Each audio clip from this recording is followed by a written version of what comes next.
Hello team! Today I want to talk to you guys about making samples, and one of the things that I found when making samples for Scentsy is mini fondant cutters and a pie pan and half of a bar can make about anywhere from 100 to 200 samples, just depending on how big the half of a bar is that you use.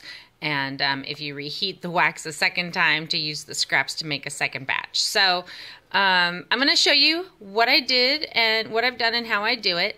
And it's going to be really quick. I'm not actually going to show you how I melted the wax and everything like that, but it'll give you an idea. You can also do this for Velata, for your chocolates. You can totally do this too, or you can get candy molds, whatever you want to do.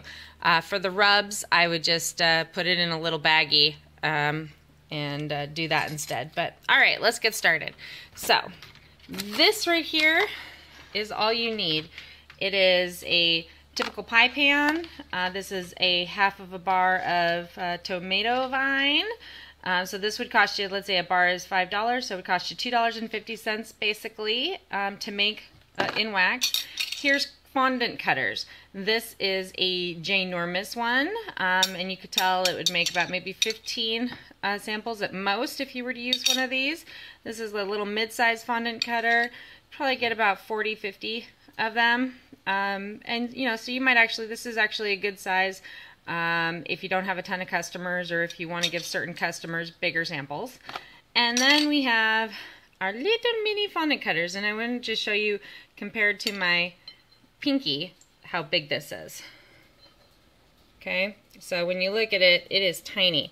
This little sucker right here goes a very, very, very long way. So here's what I do. I take this bar, I just plop it inside here, outside of the package, of course. I'm just showing you this for you. You take it, put it in the pie pan like this, a glass pie pan. You do not want to use a metal one. Glass is way easier to get out. Stick it in the oven at 200 degrees for about 10 minutes or until melted. You don't want to heat it up too hot, because then you end up with a bunch of scent gone from your wax. So you put it in there for about 10 minutes, you take it out to cool, and it should be a really nice, evenly melted layer of wax. Set it on the counter. It probably takes about 45 minutes. You can even let it cool for a couple minutes and then go put it in the freezer to freeze it faster. You come out, let it get to room temperature. Don't try to use the fondant cutters when it is super cold. You want it to kind of get a little cooler. Otherwise, it's going to crack when you try to cut it. Now, the way that things work out is I take these little cards. I made these at Vistaprint. If you go on our Team Central website, it's team-central, SCENTRAL.com. And if you need the password, go to any of the newsletters that I send out, go to the bottom and you'll see it there. Or go on our Facebook page and click on the pinned post at the top of there. And you'll be able to find it that way. So anyway, these little cards say to use, if you don't have Scentsy yet, put sample in the microwave safe dish and cook for 10 to 15 seconds. See how long the scent lasts. Repeat until the scent is gone. And so I just tell customers to, you know, put it on the counter in the kitchen or in the bathroom or in the living room and just see how strong the scent is with just that itty bitty little bit of wax. And it's amazing. And I also put all of these. I used to use these itty bitty little baggies that were 2 by 3, but now I like using the little bigger baggies, because here's our business card. It's a magnet business card on one side. Aren't we cute? And then on the other side is the sample card that I was showing you, plus that's a tulip-shaped mini fondant cutout of a scent. And I know it's just a little bit, and most people, when they use it, they don't actually take the time to put it in a warmer or heat it up. They can just open up the little baggie, and they like to just smell the scent that way. So this also mails easier. It doesn't get stuck. So when you use a bigger fondant cut, or you use the other molds, what happens is it doesn't go through the mail slat as easily, and so it costs a whole lot more to send out a free sample. Is not so free.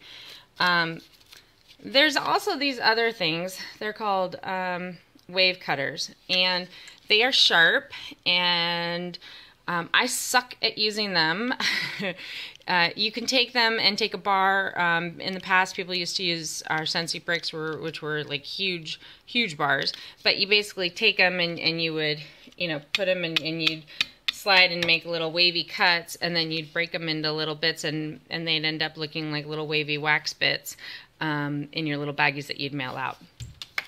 Anyway, this is just one of the things that I've always done.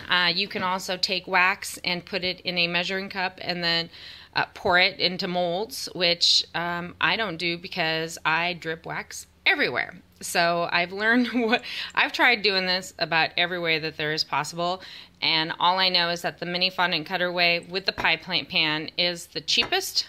It is the least misuse of my wax that I can possibly do, and it mails really easy.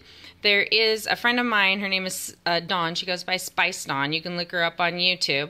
She also does these little felts. She buys little colored felts, and then she cuts them up into strips, and she warms the wax like in her warmer, and then she'll take her, with a little tweezers, she'll take a strip of felt, and she'll dip it in the wax and then let it dry, and then she'll send those out to people so that they can either put them in their warmers or just use them to smell, so that they're also flat, easy to send. And in summertime, those are actually a really good idea, only because then your wax is not melting, and so all that time you took making those cute little shapes with your mini fondant cutters was a waste of time, because now it's just this flattened looking mess.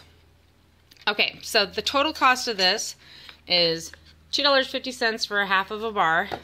Mini fondant cutters, they come in, all of these will come together, and I think one other size too, for $2.78 at Michael's, or Joanne Fabric, something like that. But I know that they're at Michael's, and there's different kinds, so you can even buy a whole bag of just minis. You can buy different shapes for different seasons. And then the whatchamacallit, the little baggies are about anywhere from 100 to 300 bags, depending on what size you want to use. Like, let's say you just want to staple a little itty bitty bag on the outside of a card or business card or something. You can do that too. You can just pick it out. Just the whole point is get samples, make samples of some kind, all right, and put your labels on them. But those are anywhere from $1 to $3 for those baggies. So for under $10, you can make anywhere from about, I usually ended up making, 150 on average, 150 samples on average for $10. So I think that's a pretty good deal. And once you buy the fondant cutter, after that, you're basically just buying the wax. So it usually ends up just costing me $3 down the line for the wax, and then or $4, sorry, and then the little baggies.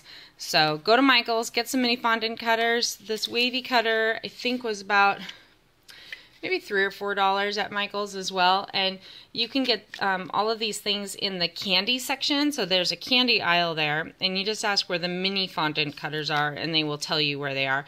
And then these wavy cutters, they're not everywhere, but they use them for, I think they use them for cake molds as well. I'm not 100% sure on this one where to get them, but just they're wavy knives, I think is what they're called. Anyway, well, good luck. Enjoy your sample making, and be sure to share posts or pictures of what kind of samples you've made. Have a great day, guys.